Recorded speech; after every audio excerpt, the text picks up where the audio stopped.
Hey everybody, Lewis here, Rshackbbq and other things. So today I'll be doing a cook, ribs. Imagine that, ribs. Anyway, it's really not about the cook. You can go through my library and you'll see plenty of rib videos.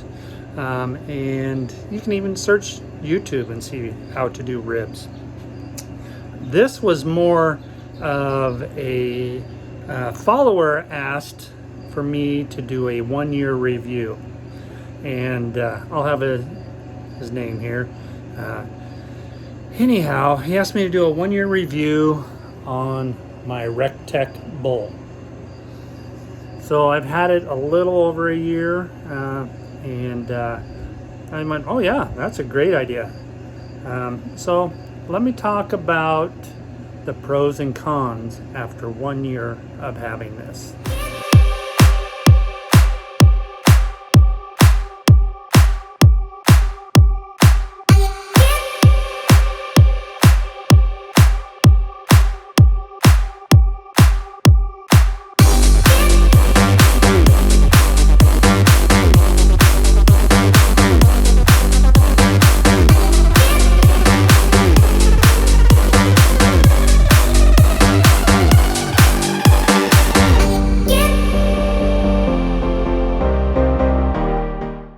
Here is my Rec Tec Bull RT 700. It's a beautiful, beautiful rig. You look at it, I'm sure my camera's not picking it up, but that black is just stunning with the stainless steel. It's beautiful. I love this smoker. I do call it a smoker. Even though you plug it in and you set the temperature, you're still using wood and you're still burning wood. Let me open this up, and you can see right there are the wood pellets, and this little thing that's down in here is the hot rod. So if you don't know, those pellets fall in there. There's an auger back up in there that feeds the pellets in there, controlled by the motherboard temp set and fan. And over here you've got your probe. This is the probe that's sticking up that tells the computer part what temp it is in here. Anyway, this hot rod heats up and it starts glowing red, and it starts to catch those pellets on fire. And then it slowly produces smoke as it smolders in there. So I did just vacuum it out. I could give it a deep clean and everything would be great. Let me turn the light on. You know, I need to clean that off. I'll probably do that here in a minute. But I did vacuum it out. I could give it a deep clean and wipe it all down. No need to. The main thing is just getting the ash up out of it. I did what did I do? I did 6 pork butts. And as you can see, I did get some grease from the pork butts dripping down there. I'll probably scrape that off at least and vacuum it out of there. But overall, you know, if you took the time, you could really scrub this thing down. I like to call it, in the barbecue world, seasoned. So this here is a seasoned grill. So, you know, for this, I've taken out the heat deflector and then the grease pan, which I have sitting right there. You can see here's the heat deflector. So this, you know, goes up over the top here like that, and that just kind of protects the fire pot from any grease or anything dripping right into it, and also it deflects the heat out around. And then you have your grease pan. Now I line mine with foil. I've done 1 cook, and that's what it looks like after 1 cook. I usually let it go just like vacuuming, probably 4 cooks, and then I'll replace the foil on there and vacuum it out. So let's get this placed in there. So this just goes in here.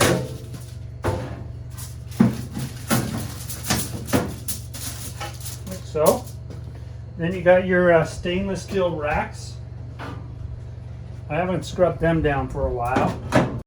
There's 2 of them. That's one, and this is the other one. Goes in there like that. And there you go. You have it set up and ready to go. Let's talk about the controller.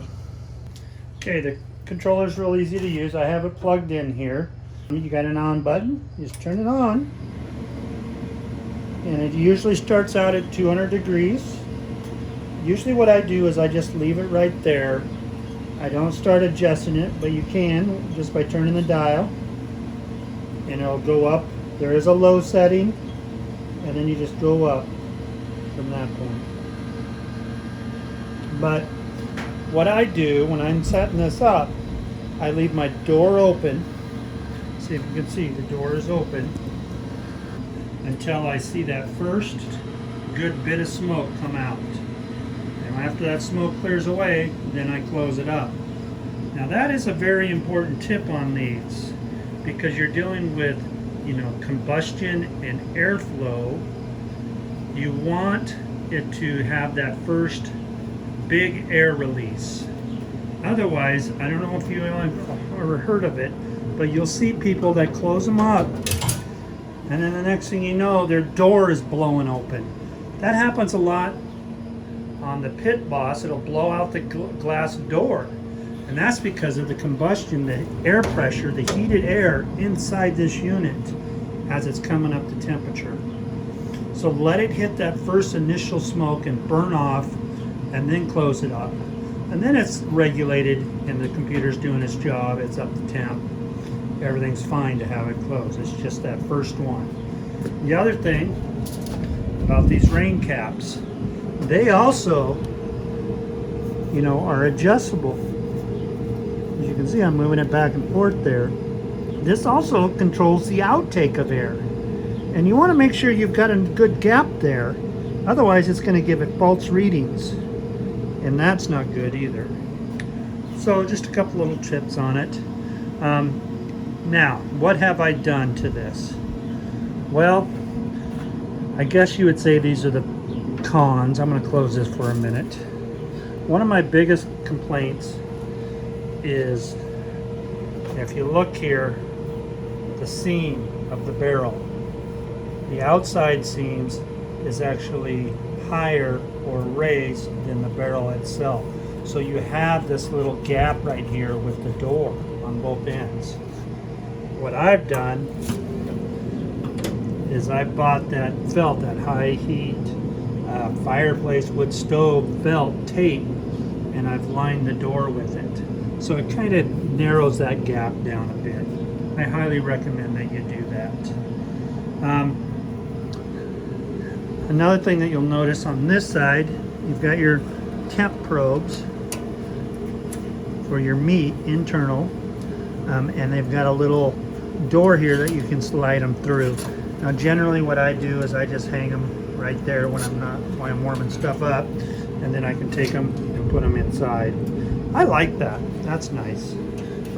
No complaint there, other than trying to get it lined up so you don't kink those cords with the little slot. Yeah, but that's just something minor. That's nothing big. The only other big complaint I have with it is that thing right up there. That is the cover for this unit. And in my life of me, I have never, ever seen something so more difficult to put on and take off. I've seen people that have actually take it to a seamstress and had them put a zipper on it so it'll come on and off much easier. Now I have it out here in the Rshackbbq, so it's kind of protected, so I don't have to put the lid on it that much. So I don't have to put the cover on it that often, but if I don't plan on using it for a while, I will. That would be really, I highly recommend going with the competition cart. That thing rolls around so nice, and those wheels lock. Oh, that's awesome. Of course, I bought the shelf for it. Take it how you want. You know, I wish they made them deeper so you could actually get something sitting on it and feel secure about it. And you know, your nice horns kind of get in the way too sometimes. But yeah. Shelf is nice to have. I haven't really used that too much as a shelf. But I highly recommend the competition cart. And you know, if you're going to have it outside sitting on your patio, I do recommend the cover for it. Is it necessary if you got it in a place like this or in a carport or something? Probably not. The controller is awesome. It's an awesome controller. It holds temp so good. I still use my Wi-Fi every now and then. I wish the range was farther. I bought an extended antenna, but I haven't put that on. And as you can see, it's starting to get up to smoke here. So like I said, I wait till that first initial smoke comes in, and then it all kind of dissipates. It's a blue, beautiful blue smoke. Look at that. That is what you want. Oh, it's gonna be so good. Generally, I like to run lumberjack competition pellets. They do create a lot of ash though, so be aware of that, but they do produce a great flavor. Me personally, I'm not a big mesquite kind of guy. I like the fruitier pellets, cherry, applewood, even pecan. I love pecan. You know, the brand, main thing is make sure you're getting 100% wood pellets. So there you can see the smoke has dissipated, just a little bit of smoke coming off. Now is when I would close it up. You can hear the fan on. Now it's just going to come up and finish up to get to temp. This is when I would set it to whatever temp I want it and just let her ride. Pellet hopper, let's look at that. You know, no complaints whatsoever there. 40 pounds, seems to feed just evenly on both sides. No issues there. I do, you know, I guess it's more me. I have poured pellets down along this lip, and they're just, could be difficult getting them out of there. But other than that, yeah, I love this hopper. It feeds great. Stainless steel top door. Yeah, you know, and like I've told in my original video, I love how they made the drip bucket a clip-on. The only time I've really ever knocked it off is trying to get that cover on and off of this thing. But other than that, moving it around, it doesn't want to go anywhere. Yeah, that's awesome. I love that. You know, if you have any questions, if you want me to cover something else on it, I can. As far as you know, the actual square footage, you know, you could get stand-up chicken up there. You don't want to get them too tall. Like I said, I did 6 really good size pork butts in this, and it was tight. I don't know how you would do it with another rack in here. You'd have to, you know, they'd have to be small pork butts, but it can be done.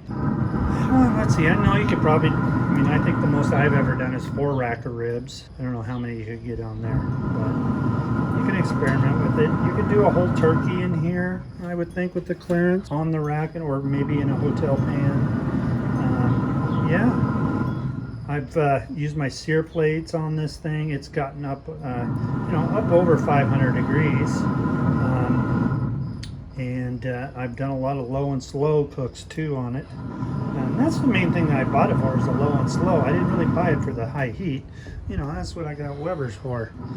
But this thing, everything that I've cooked on it has been awesome. That's my 1-year review of what I think of the Rec Tec 700, RT 700.